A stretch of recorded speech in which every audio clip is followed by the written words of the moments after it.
tutvustama meie improvisatsiooni kooli.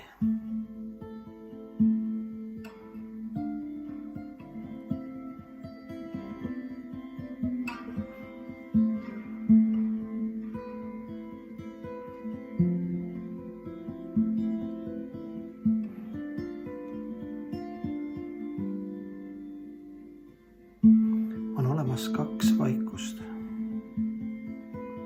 Üks imeline hetk on, kui oled väsinud sisemistest ja välistest elu pulvitsevatest müradest ning lülitad välja looja armust mõttevoolu ning nagu lahustuksid ilma hirmudeta igavikku.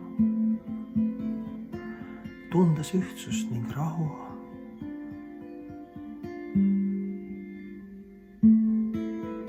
teine armulik vaikus on, kui kõik selle maailma soovid ja üleelamised lülituvad Jumala ja teiste tingimusteta armastuslikuks teenimiseks. Hing on küll emotsionaalselt tulvil ekstaatilises seisundis, aga surm ja sünd on kaadanud oma mõju. Looja armastus on hajutanud kõik selle dimensiooni kahtlused.